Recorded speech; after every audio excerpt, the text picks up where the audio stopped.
Hey, fellow tennis nerds, I hope all is well. Today I have something a bit special, a legendary coach from the States, Rick Macci. I'm sure you've heard of him. He is the USPT National Coach of the Year for 7 times. It's pretty amazing. Hall of Famer, trained Andy Roddick, Jennifer Capriati, Maria Sharapova, Serena Williams, and Venus Williams. He's featured in the movie King Richard.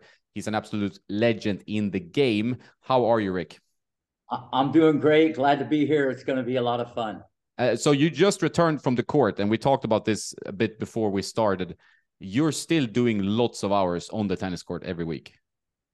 Yeah, ever since I got into it, I've always been on the court, and here I am at 68, and I still teach 7 days a week, about 50 hours, a lot of one-on-one. And what's interesting, no matter what age, what level, it could be a 5-year-old, 12-year-old, number one player in the nation, someone on the pro tour. I even had the number one 80-year-old guy in the country who wanted to learn the ATP forehand. He hit the forehand kind of like Connor's, flat as a pancake. So, anybody, anytime. And my favorite students really who's on the other side of the net, that hour, that minute, that second. So I still have the passion and want to do this as long as I can. That's amazing. That's amazing. And your body's holding up. If I was 50 hours on court, I would be injured all the time, I feel like.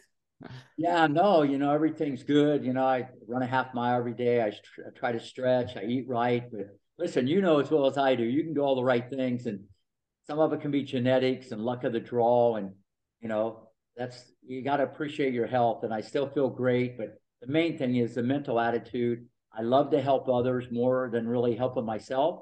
And I just love being on the tennis court. And when you feel like that, you feel like you're hardly working. It's not hard work. When did you found this incredible passion for coaching? How did you find it? First off, great question. I didn't even pick up a racket till I was 12 years old. I grew up in a small town, Greenville, Ohio, about 30 miles southwest of Dayton, Ohio. I played golf, basketball. I played every sport. I was a very good golfer. My father passed away when I was like 10 years old. I went to the park. We lived like a half mile from the park, and I picked up a racket and started hitting against the wall. I really liked it because it came back every time and there was no arguing or anything. I just fell in love with the game at 12 years old. Listen to this. It's crazy. And no one really played. And it was a small town, 10,000 people. I kind of taught myself how to play. By 18 years old, I was the number one player in the Ohio Valley. Crazy, and I was playing at a high Division I level. I beat a lot of All-Americans. But at 22, I kind of knew I wasn't going to make it on the tour. And I played some futures and stuff. And I got into teaching. And I had a gift to communicate. I love to analyze things. I love to figure things out. That was another little piece of the puzzle. But I think the motivational part of it, just wanting to help others, the Midwest values I grew up with my mom and sister. I think a lot of those values are the cornerstone of my coaching. And as you know, as you go along, you learn the education. I know a lot more now at 68 than I did at 48 or 28. But I still have that drive, as I did back in the day when I taught Tommy Ho or the Williams sisters or Capriati or Kennan. It doesn't matter who's on the other side of the net. And I just try to get better every day. And I can honestly say I got better this morning. That's great. No, I think that's always the 1%. You always want to improve. And I think I've seen that also in your videos that you're very like motivational talk. You seem to have this attitude of always evolving your coaching and evolving how you work with tennis players, because the game is always evolving. So how do you keep up with the game and how it's changing? It's much more fast paced. They hit the forehand differently, which you noted earlier. How do you keep up? First off, another great question. And hopefully any coaches who are watching this, listen, my motto is simple. If you're not getting better, you're getting worse, okay? So even though I've had a lot of success, remember in 1988, I had Tommy Ho and Jennifer Capriati.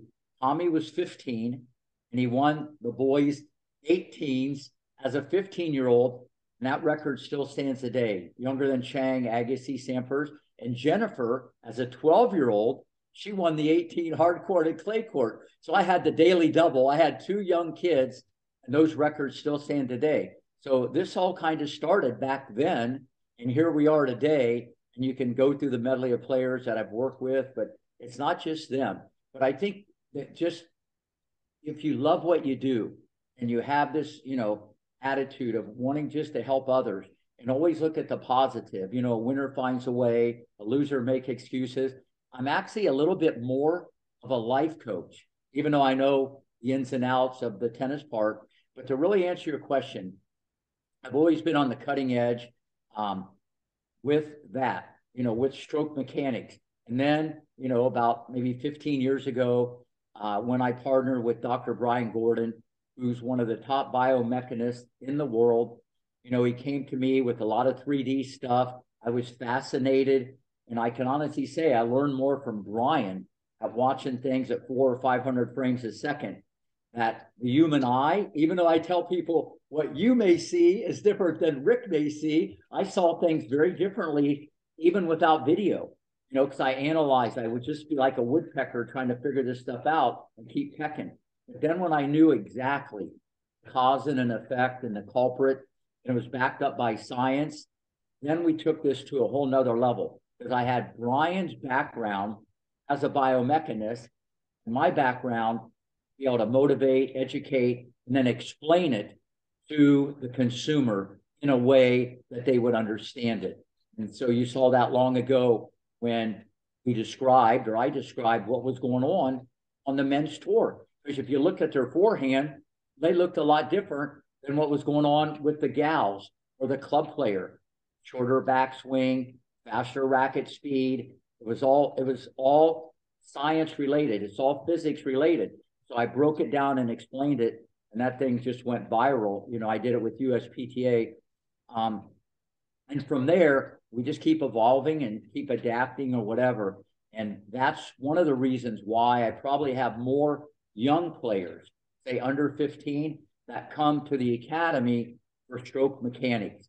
Because if you can get optimal mechanics on a world-class athlete, okay, that has an amazing work ethic and is a competitor, something good is in the oven for the future.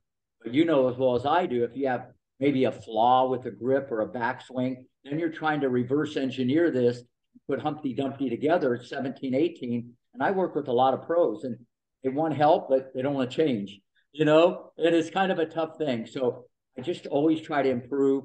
But really, Dr. Brian Gordon has been the biggest influence with the stroke mechanics, and he's with me at the park. He does a lot of stuff. And early on in my career, back at Greenleaf, when I first had Capriati and Ho, I did a lot of stuff with Dr. James Lair. So we were both cut from the same cloth with the mental part of this, because I grew up doing it on my own. So I kind of knew the mental part of this. And then as you go along, you get other stuff. And then as the game started getting quicker and faster, this collaboration with Dr. Gordon has just taken it to another level, because everything I say, I can expedite the learning curve right now, or it's not like you got to work on it for 3 months. Yeah, I think that's amazing. And it's also coming from it at a different angle, because tennis is obviously such a mental sport, but it's also such a technical sport. Like the technique is always changing as players improve, as coaches also improve. So what do you think of tennis, the state of tennis today with guys like Alcaraz and Rune and these guys? Do you follow it? Do you follow the tour? Oh, absolutely. Want to hear something crazy? I taught Christian Ruud back in the late 80s, early 90s, Casper's father. So, it kind of shows I'm still going strong. And I met up with him last year at the Miami Open when he got to the finals and lost to Alcaraz. But yeah, no, I still do a lot of video, and I do a lot of stuff analyzing the top players' game. And I just did something really on Alcaraz. I'm glad you brought it up, because as you know, when someone is at the mountaintop or someone is as successful, then other coaches, they get that endorsement, and it's kind of a copycat thing. Now, more people are going to teach you drop shot. Or when you did it before and you missed it, it's like, you knucklehead, why are you trying a drop shot? And if it goes in, you hug the guy, Obviously, you don't do it because you're nervous or it's a bailout or you're whatever. But he's kind of given the stamp of approval. Let's sprinkle that into our game. Let's take the second serve, hit it, and come to the net now and then. And he's doing it on clay. Okay? So when someone is successful at the top, he literally is going to not only transcend the way the game is taught to other coaches, even the players on the tour know that they got to get more versatility in their game keep up with him. He's kind of giving it the stamp of approval. But to really answer your question, people got to understand the athletes in today's game, movement is at an all-time high. Movement is at a premium. When you talk about Nadal, Federer, Djokovic, Murray, Alcaraz, all the Medvedev, all these guys move like Batman, Spider-Man, Aquaman. I mean, these guys can fly. And if you're not there, you're not going to deliver the goods. I don't care if your strokes are textbook. I've had people look like $1 million and not play that good. I've had people not look that good and they play like $1 million. So that cuts both ways. But now you're getting these high-level athletes that move like no tomorrow. They're quick and fast, and you really don't appreciate it because the guy on the other side is moving just as well. So movement's at an all-time high because tennis today, even on the women's side, is getting more like advanced pinball. Yeah, for sure. And it's right. Amazing to watch them play at this high pace all the time because it puts extra pressure also on the body. So the bodies need to stay fit and so on. I mean, they recently produced this movie, King Richard. I guess a lot of people ask you about this. You work with Venus and Serena. You still keep in touch with them? I mean, you had a very good relationship. Were you involved in the movie? Can you talk a bit about that? Yeah, no, first off, yeah, I still am in touch with Venus and Serena. Richard lives in West Palm. I go up to visit him now and then. Listen, you got to remember, they were like my own daughters. And Richard was my best friend. I tell people I should be in the Hall of Fame just putting up with that guy for 4 years. I mean, listen, but that's the art of coaching, as you know. I not only train the kids, I train the parents because let's face it, they're out of control also. They tell me what to do. They tell me how to hit the ATP forehand after they get comfortable. What is that all about? So, but you got to know when to keep your mouth shut and how to say it, when to say it, why to say it. But no, the movie, I talked to Bernthal many times, John Bernthal, the guy that played me. I didn't know I was that wired up, but people said, yes, Rick, you are kind of like that way a little bit. His mustache was a lot bushier than mine. I had a little piece of AstroTurf back in the 90s. But one thing I loved about the movie, and they watched video and they read my book and stuff like that, it showed how much I cared, and it showed I was on a mission and how I took a risk. It's one thing for me to say I believe in you. It's another thing to put millions, not only of hard cash, but sweat equity. Because remember, I teach 50 hours a week. If I'm spending 4 or 5 hours with Venus and Serena, I mean, this went on for 4 years because I was going to expedite the learning curve. And if you people see that videotape of them when they're 10 and 11, and then when I took Venus to make her debut at 14, it's crazy, the amount of improvement. But I was putting it in on somebody that I just saw something inside these 2 little girls that I haven't seen to this day. Everybody tries hard. Everybody has certain qualities inside. I never saw 2 little kids try so hard to get to a ball. But that doesn't mean you're going to be world champion. You can try hard and work at Burger King or McDonald's, Okay, you might flip the burgers better. But then I start projecting 6 feet, 160, 5'11", 150. Remember, early 90s, if you were big and strong, you weren't that nimble. So I not only thought, after I saw him compete, because I didn't see it at first. Remember, I had Capriati. She was poetry in motion. She was already top 10 in the world at 14. And Jennifer had great, great fundamentals by the late, great Jimmy Everett. So my blueprint for greatness was like no other. I didn't see it at first. But once we started competing, it blew me away. And after I saw, especially Venus, because Serena was smaller, I told Richard, and this is in the movie, I said, come here, let me tell you something. You have the next female Michael Jordan on your hands. And he puts his arm around me. He goes, no, brother, man, I got the next 2. And listen, we eventually teamed up. The rest is history. But I had to fund the project. It could have been, they could have got injured. Could have blown up. I could have been wrong. I tell people all the time, I'm wrong a lot. That's why I'm right more than often, So the movie was spot on. The walk, the talk, one-liners, the close.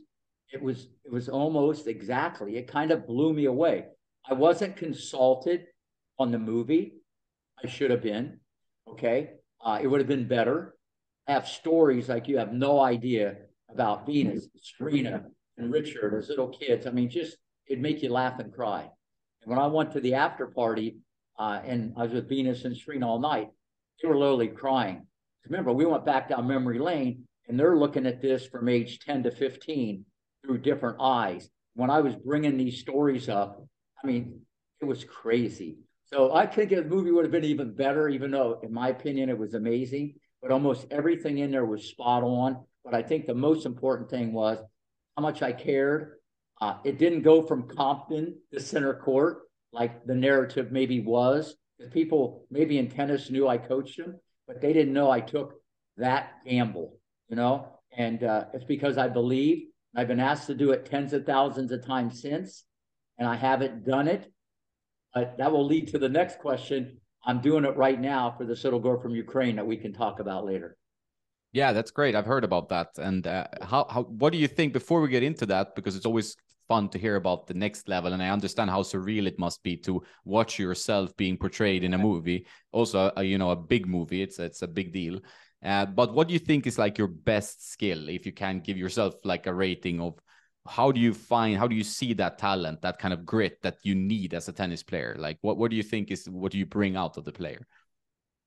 I think the number one job that any coach should do, but the best quality I have, I think there's a lot, but I get them to compete better.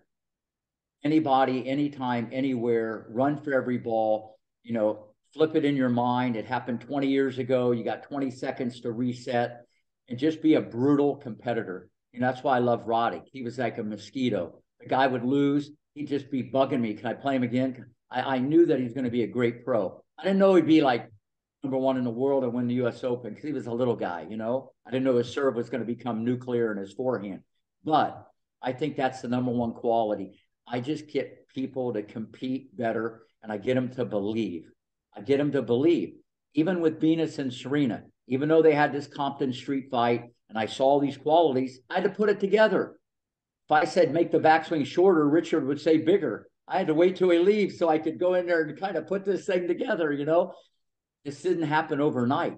And you could imagine all the problems that occur every day, that hitting partner. I mean, there's a lot that can go wrong 6 hours a day, every day, 4 years. I mean, that's a lot.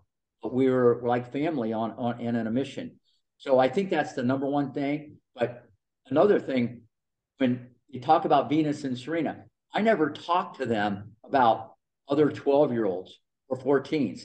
When they were 10, 11, 12, I was talking Davenport. I was talking Hingis. I was talking to Mentieva. I was talking Maresmo. I was talking Navratilova. I was talking, that's what this person's going to do.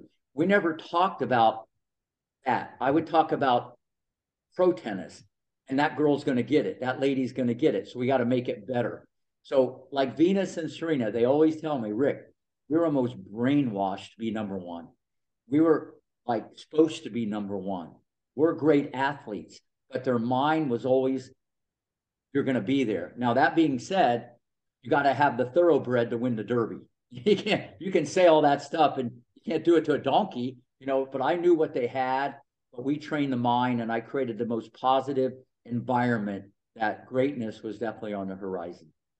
Yeah, it's amazing. And I think that's so important to actually compare them to what's actually the number one or number top 10 players, instead of just talking about this is your ceiling at age 16 or whatever. You're opening up their minds to this can actually be a great thing, but you need to put in the effort. So I think there's perfect example. If they had a great shot, I said, that's great. A girl top 10 in the nation of 12s wouldn't get that. Okay. Capriati's going to be there smiling, balanced, and rip a winner cross court. So you got to hit a sharper angle.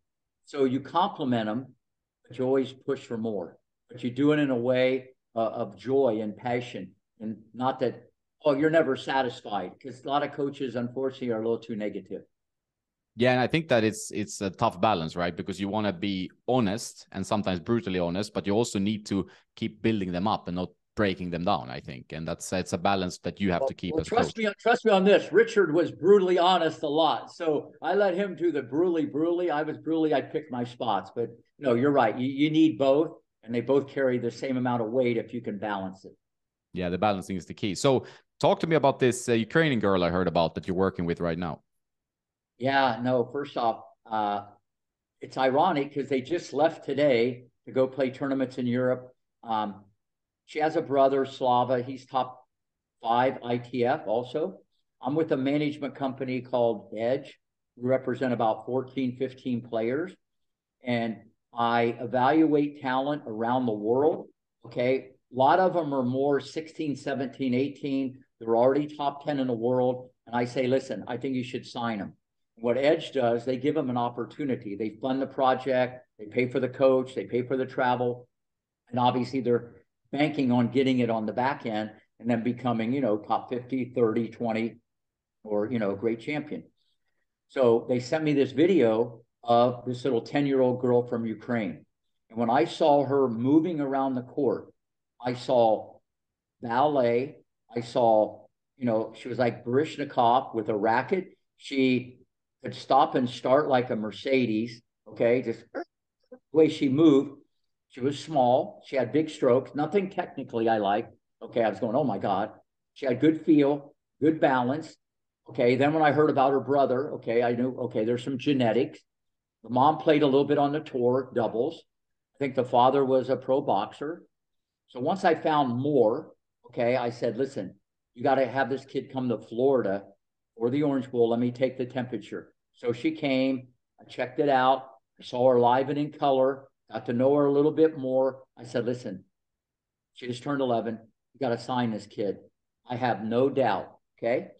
I have no doubt if I can change her forehand, ATP, change her backhand like Djokovic. She already has hands like cotton. I got to change the serve. The outside, I can change everything. But this girl is bulletproof. I just see greatness if she's in the right hands, and I think we should sign her. So fast forward that whole movie. They moved here. We're funding the whole project. I'm going to personally represent her. So not only coach her, which I do 3-4 hours a day, okay? I'm going to personally represent her, okay, along with Edge, as she develops. And I'll go on the record. The last 3 months, I spent a lot of time with her. I've never had a player, my whole career, change so much biomechanically and pick up stuff so fast than this little girl. Okay. She's only 11 and she almost took a set off a 10 UTR this past weekend. You know, no, it's like there's so much there to work with. I'm excited for her and her family. But here's the crazy part. I didn't just change strokes. I changed someone's life. We got this family out of Ukraine. You see the insanity that's going on there, especially with kids. They're getting held hostage and stuff. Got them out of there. They moved to Latvia. Now they're in Florida. They could have been stuck there. They wanted to put the brother in the army. This is brutal stuff. This isn't, this is crazy what could have happened. So I feel good about it. And the fact that she hadn't had a dad, since she's 5 years old, she's just her mom and her brother. And they don't have money. Okay, so there's many layers to this, why I got involved. And I told Edge, I want to do this. But more importantly, I know I can make it happen. And I actually did a video saying, if I can't make this girl number one, I did a bad job. And so what has happened the last 3 months, I'm very happy where this is going. Nothing's a given. I could be wrong. I'm not. Okay, I could be wrong. But I just see she has what it takes. She's not going to be the biggest. She's going to be one of the biggest here. And in women's tennis, the size doesn't quite as matter as like maybe the men do a little bit. Big future. She's only 11. We'll do another podcast in 6 years. We'll see where I'm at in this whole thing. But her name is Sofia Balinska. She's a real deal. I love her potential. I've been asked to do this type of stuff, thousands of times. And looking back in the rearview mirror, where a lot of these kids have ended up, first off, there's no Venus or Serena. This little girl isn't that, okay? But she's going to be, I think she'll be multiple Grand Slams. She could be number one in the world someday. Just like I said about Jennifer at 12, just like I said about Sharapova. Even though Maria athletically was limited, I saw she had that mental box checked at 11. Okay. Same thing I said about obviously Venus and Serena. Okay. Same thing I said about Kenin, the scariest little creature I ever taught at 7 years old. She'll win a Grand Slam. So all 5 of those, I kind of saw certain things.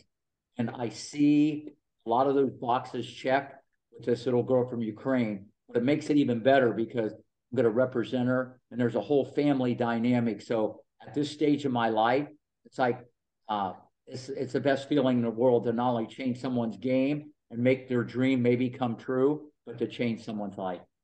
That's really nice. It's a beautiful story, and I hope for the best for her. And is there any will we be able to keep up with her progress on some social media or like YouTube channel or through you?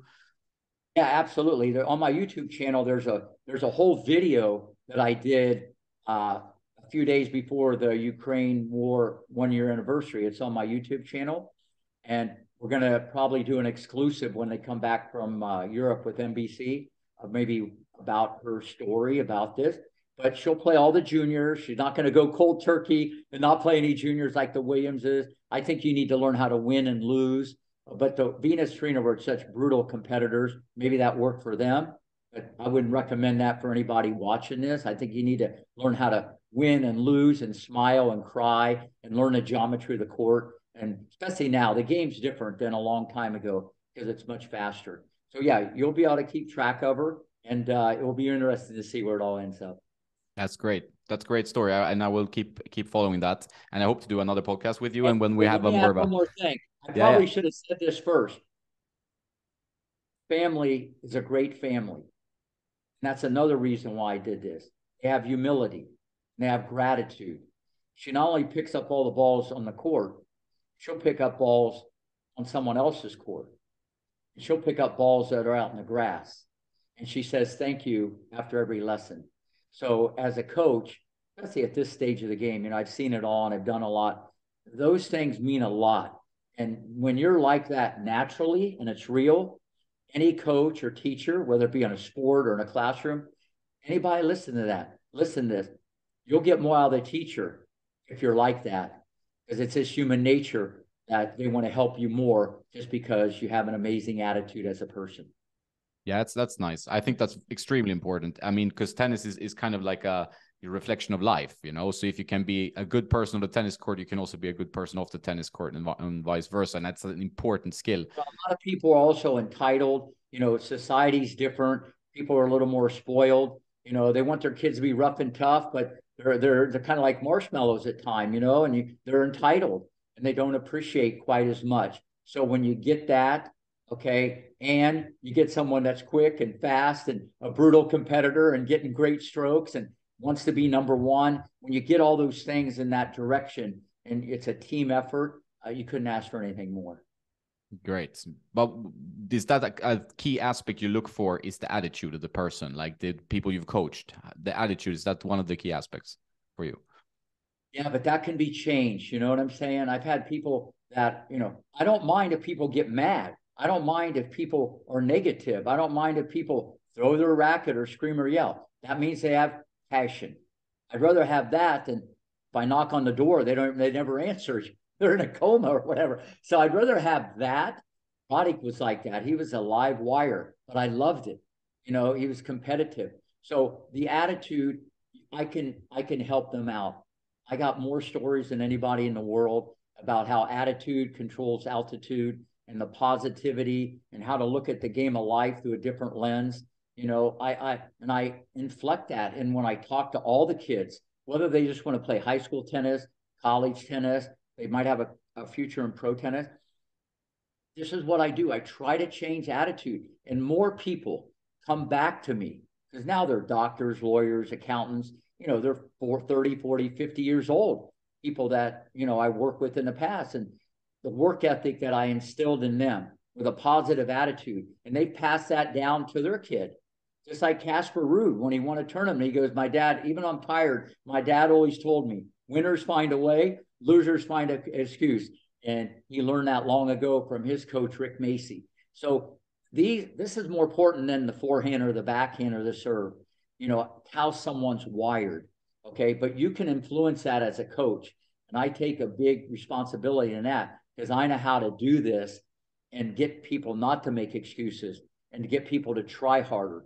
Because whatever's inside of them, I look at it, it's my job to extract that. Because no parent, no coach knows what's inside another child or another kid. No one does. They're kids. Their brain doesn't even work yet. You know what I mean? The brain's not fully developed. You know, so you can't pass judgment. Okay. If I showed you the video, I showed this to someone today of Serena at 11 hitting balls. I've had 10,000 people say, my kid's better than that. And the moral of that story is you don't judge a book by the cover. What was under the hood was a brutal, ruthless competitor, pit bull, you know, work ethic. There were so many inner qualities. That's why I took the chance. So yeah, I don't need someone that has an amazing attitude. I can work on that. I just want someone that's going to give 100%. And if they don't, I try to do it. A great work ethic. Okay. And the technical part, I can develop that, but it's more that they're all in. They're all in. I'm going to go and see how good I can be. And that's what I try to stress to everybody. When you work with players of different ages, because I guess you still work with even like recreational players on certain levels, right? Yeah. How would you see, like, for example, changing a stroke? A lot of my viewers and followers, etc., they have maybe a forehand or a backhand that they hate, you know, and they try to look at a million videos and they try to find a way. Is it kind of hopeless if you're a certain age, or should you give up and just keep with your strokes? No, it's not hopeless. Okay. First off, I love the question. And I might like this question. I know it sounds crazy with everything I've done, as much as any, because I get just as much satisfaction out of teaching some adult player who's a 3.5 or 4.0 who comes in, because here's what I do differently than anybody in the world. Like I said earlier about expediting the learning curve, I can change the position of the elbow. What I do is I'll take the forehand. I change the origin. What I mean by that, how they take it back. See, when you start the process, your brain and your racket go, I've been there, done that for 10, 20, 30 years. That's why you said it's hopeless. See, everybody's telling them you're hitting it late, your elbow's too close, hit the ball more in front, bend your knees. They tell them vanilla. They tell them a symptom. I'm going to rewire the whole muscle memory. I change the take back. So now the brain is going, I've never done this. And I put the elbow in a different position, and people literally freak out, especially the adults, because they're hungry for a little improvement. And they immediately feel the racket faster. Okay, the stroke is shorter, more top spin. And I changed the muscle memory because I changed the beginning, the take back. Once I changed the beginning, the during and after is changed also. But most people do it the other way. They're telling you what you're doing wrong. So I start from a brand new situation. And I'm telling you, whether it be thousands of adults around the world, even on Zoom, I do a lot of Zoom. I do maybe 20 a month Zoom for all levels. People are blown away. I do this very differently. It's not just what you know, okay? It's what you know and how to correct it for you. Like if I was helping you, your problem's going to be different than the guy I have next hour. So it's a very different. You don't read a book and say, this is how to coach. This is how you do it. That doesn't work like that. Everybody comes with issues. And I got to break it down and look at are they too tight? Are they too loose? I got to get them to relax first. I could go on and on. We could do a whole podcast on that. So then I changed the technical. It's not hopeless. I changed more forehand, backhand, serves. The volley's kind of vanilla because it's standard around the world than anybody. And people are blown away.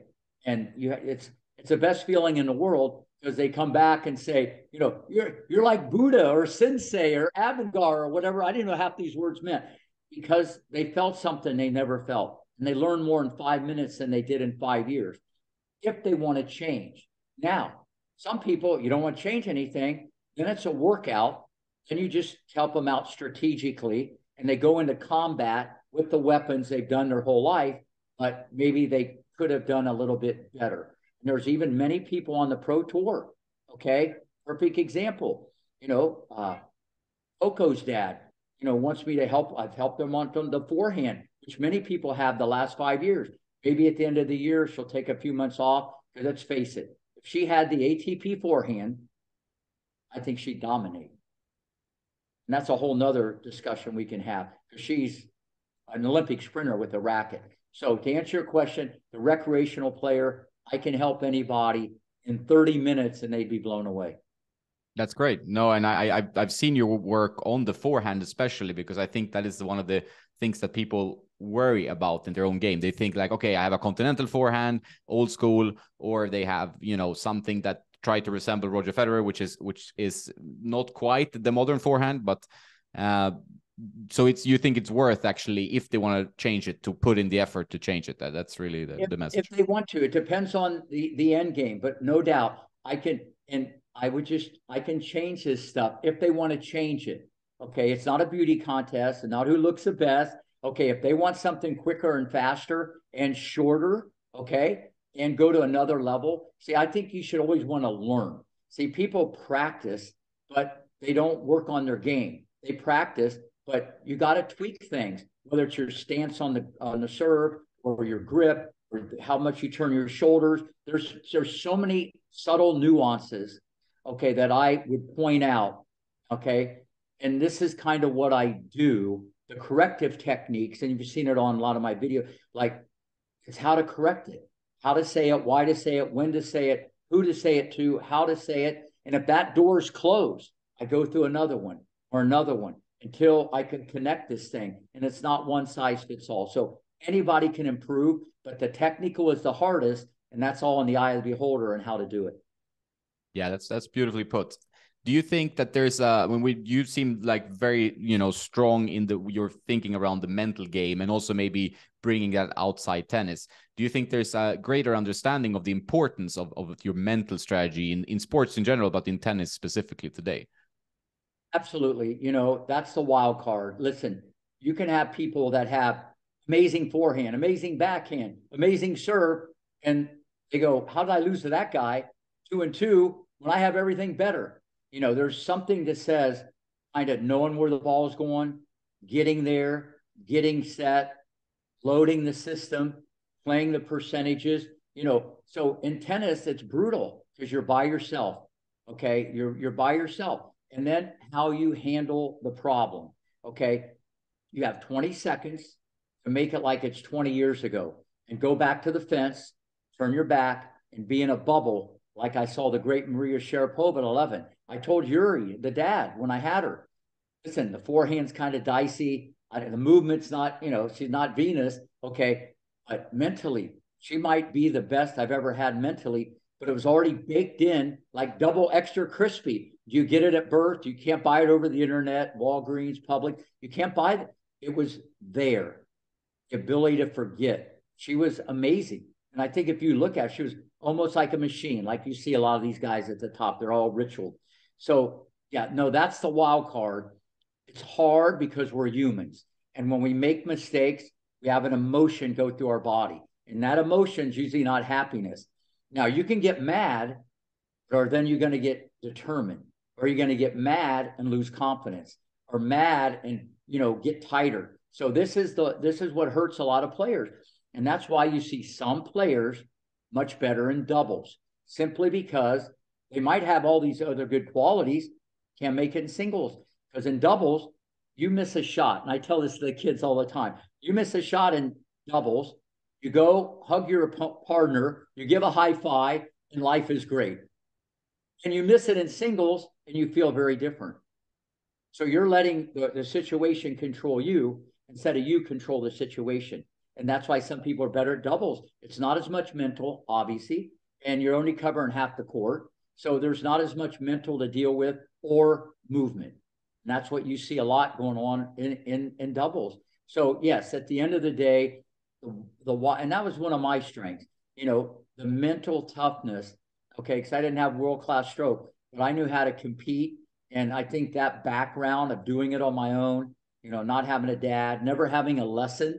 That's how crazy is that? I've never had a lesson in my life, okay? And I teach more lessons than anybody probably in the world, I did have mental lessons when I worked with Jim Lehrer back in the 80s, but never really had any lessons.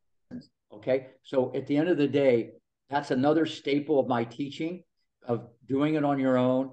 You know, if it doesn't kill you, you're okay. You know, sometimes it's okay. I want kids to fail so they will succeed.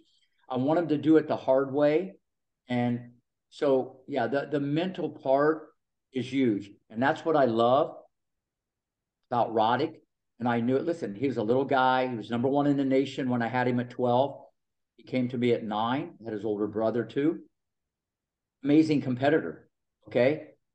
And I knew that he'd be a very, very good pro because he wasn't going to go away.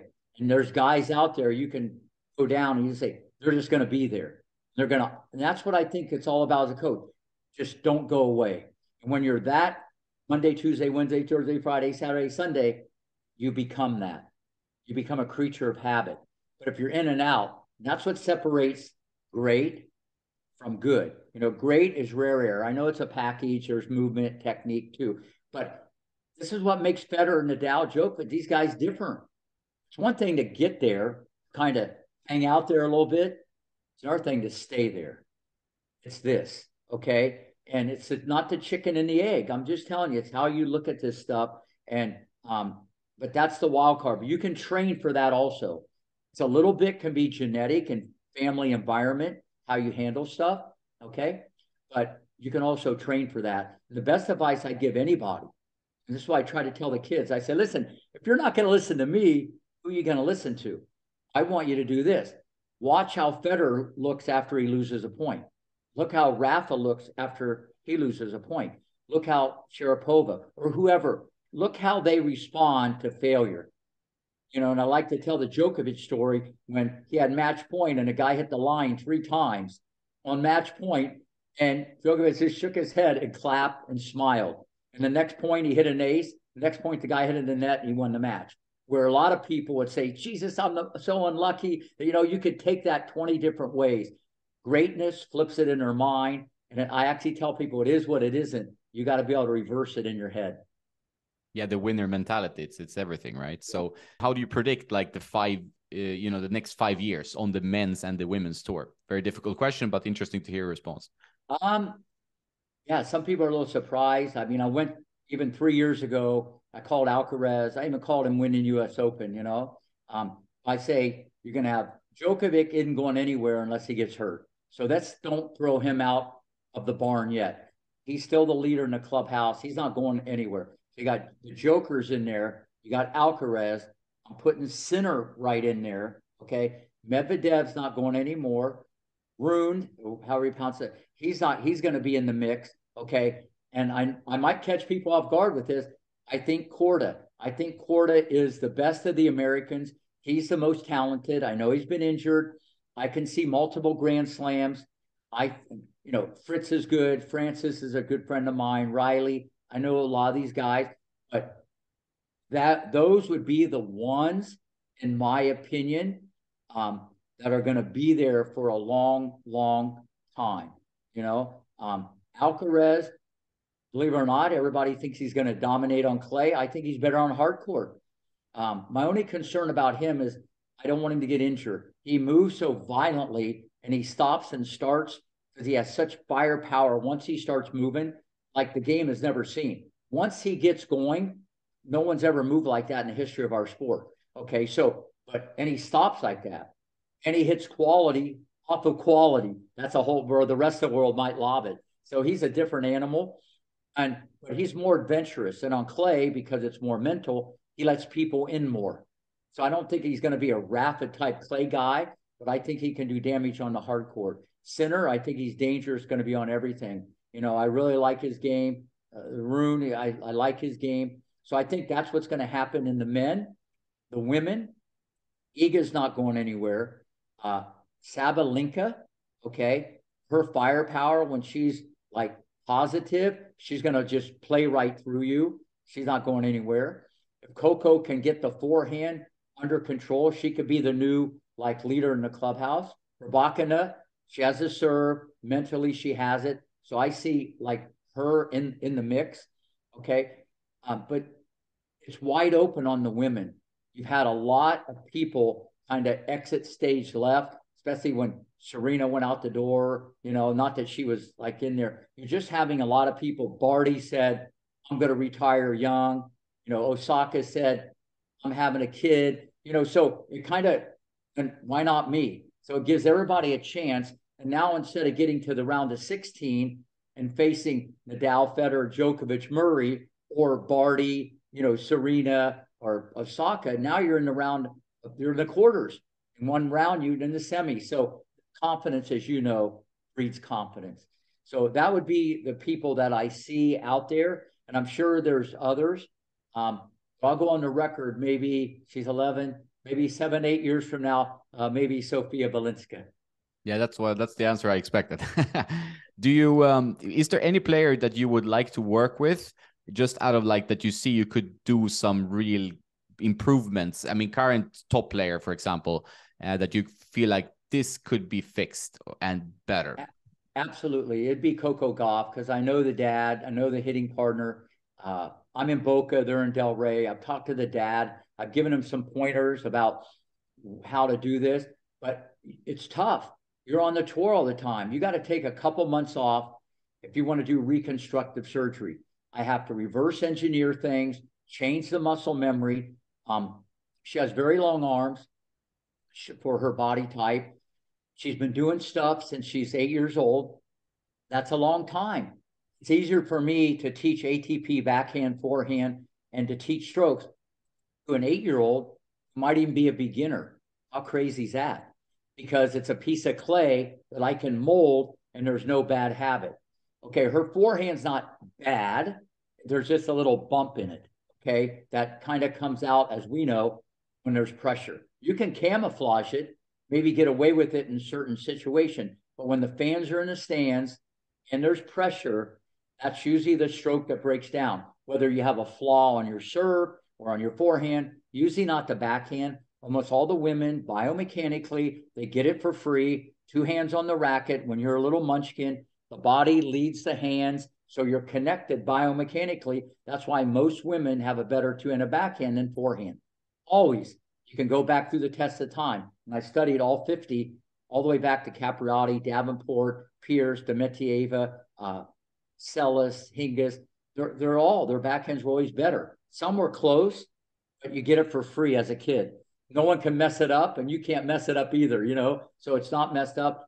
But it would be Coco Gauff, because she's an American. She's close by, and maybe we'll do something at the end of the year. But I could help her tremendously if she wanted to change the forehand. Because if she did, I think she can dominate. She's the best athlete on the tour. Mentally, she's very strong. She has a great serve. Second serve can be a little dicey. I got to look closer at that. Her backhand's money. Okay. But listen, she's 19 years old and top 10 in the world. So that means something. Okay. That means something. But if she gets a forehand, I think she could dominate on any surface. Yeah, that's huge talent. What do you think a bit of amazing magic could do for like Nick Kyrgios? Could he needs some maybe? Well, first off, he'd probably say, you know, who are you? You know, I don't know. No, he's not going to listen to anybody. And that's okay. Okay. You know how many people have gotten in his ear, just like they've gotten in Coco's ear about her forehand the last 6 years. Well, here we are. It's who's getting in your ear. I mean, I could try. Okay. But he's probably talked to sports psychologists. He's talked to guys who've been #1 in the world. People have offered him free advice. Maybe his greatness is his weakness. You know, he's a performer. He's an artist. He likes to show, maybe that's his way of dealing with pressure. Okay. And like I said, him and Monfils are 2 of the better athletes the sport has seen, but they don't have any Grand Slams. They could still get one. Maybe Kyrgios could, but it's not the best athlete. You got to check that mental box. So I'd love to give my advice, but I don't think he's going to listen to anybody because people, I think, given him so much advice. Okay. But if he ever did, it would definitely help. Yeah, I think so. I think so. Because you see talent, but it's obviously different. Some people are artists, like you put it. I think that's a good way of putting it. Getting to that, like, do you think tennis could need some changes to be even more entertaining? Do you have some ideas, or do you see something in tennis today that we could work with to make it even better for the audience, for example? That's an interesting question. You know, it's a little difficult because people in tennis, they don't like change. You know what I mean? If they, I don't know, it depends. They want to grow the sport. Maybe the crowd should be a little bit more vocal. I know you're not supposed to say anything when people are playing. Okay, that would be interesting to be able to play a match and let the fans do an exhibition almost. Let them scream and yell during the whole time and just see. I think the players, I know this sounds crazy, the players might even play better. It might make them relax more because there's more excitement, like basketball, even though they're not as close, or football or wrestling or whatever. Instead of like golf where you're not supposed to say a word. It's just because that's kind of how it's been in the past. So I'd like to see that experiment where you could just yell and scream the whole time during a match. That would be interesting. Now, if you want to change the game, I don't know the rackets are going to change, or the string, or the ball. But if that ever came into play, that would change the game dramatically. What would really, I'd love to see, what if there was one serve? If there was ever a tournament where you only got one serve, I think you'd see different people win and different people lose. That would really be different, people's approach. You'd have more courage maybe to go for the bomb, or you're just going to kick it in the whole time, kind of like Agassi used to back in the day. So that would really shake the game up. But it's a little limited unless they make the court bigger, which they can't do, which they should do in basketball because the athletes are bigger. But first, that's a great question. I think the fan interaction would be very interesting. And I think more people would tune in and watch if it was more like a big party competition. Yeah, exactly. I mean, I think Francis Tiafoe pointed that out as well. And he's Really? such a great ambassador for the sport since he is very engaging to the audience. Like, he always smiles, he's always positive, which is quite rare. You know, tennis can be brutal on your mind. So a lot of guys are negative while he's always smiling, it seems You like. know what? He's like that all the time. He's like that when he comes to the park, when he comes to Rick Macci Tennis. He's like the nicest guy. He's a brutal competitor, but you know, that's just him. And yeah, I if he said that, I 100% support that. Yeah, that's good. Do you have any future plans for your academy? I mean, like, growing your base? Do you have anything in the pipeline that is happening besides this Ukrainian girl? That's very exciting. Well, no, that's just basically what we do is very different. We have a very different model simply because I'm on the court every day. I teach 7 days. Like I said, you know, almost 50 hours a week of privates. We have a different model. Okay, I do a lot of Zoom stuff. I do a lot of video stuff, but I'm always on the court. But what's different is, and this kind of happened a little bit, I've always done it my whole life. I've done some motivational speaking and I've done a handful of books, but because all the podcasts I've done and interviews, especially not only because of the movie, but because of Serena retiring, and VW might be around the corner. She might be retiring at the US Open. I don't have a fact, but I'm just kind of thinking that could happen. People have got to see me other than the tennis court, like you and I. People have seen me this way for 40 years. Now they're seeing me on podcasts and interview. So what has happened with Hollywood, they've approached me about some type of TV stuff, like a Ted Lasso type stuff, or an American Idol called the Phenom Maker, where people try out competition that I'm kind of looking for the next Serena type thing, put kids through drills, see the crazy parent, see all the trials and tribulations that goes into this. So there's a lot of intrigue because of everything I've done with those 5 kids we talked about, who I said would win a Grand Slam. It's already on third base for Hollywood. And then they see, you know, I am kind of like the guy in the movie, or this real Ted Lasso guy.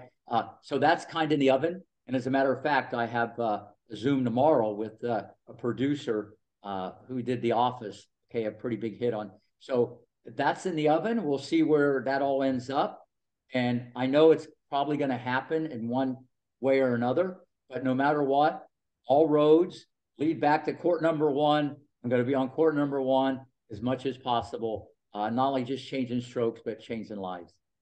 No, that was such a good finish quote. You have them like up your sleeve. I think you're made for TV, so you should go Yeah, for that. no, I have so many, you know, and since it's kind of open ended now, you know, people, uh, you know, they always ask me like, who's my favorite student of all time, you know, and they think it's going to be like Venus or Serena or Capriati or Roddick, and it's not. You know, it's. I said this earlier. It's who's on the other side of the net, that hour, that minute, that second, and I've been that way my whole life, and that genuineness connects with that person. You know that they're the most important thing, you know, and very approachable. And I've probably done like 10,000 pictures and autographs since the movie. You know, people just come onto the court and bang, bang, bang. And I'm just one of the guys. You know, I'm very like, I'm just like that. And so I think when you're like that, good things come the other way, you know, for you. But to go back to the movie, the only thing I was a little disappointed in the movie was not how they portrayed Capriati, Jennifer, because she's one of my favorite students of all time. Okay, because she was really the first girl. She was before Venus and Serena, and people don't understand. That's fair game the way they portrayed it, but in the credits at the end of the movie, when you saw that crazy video that Richard had, and you know all that video, they should have put it in the credits because people don't even know Jennifer Capriati generation. You know, that was a long time ago. You talk about the comeback, or you talk about the American dream. Here's a girl, top 10 in the world, up to whatever, number 6, disappears off the face of the earth. It wasn't as bad as everybody said, okay? She doesn't even play pro tennis for a while. And then she comes back, kind of in and out, in and out, in and out, in and out, in and out, in and out.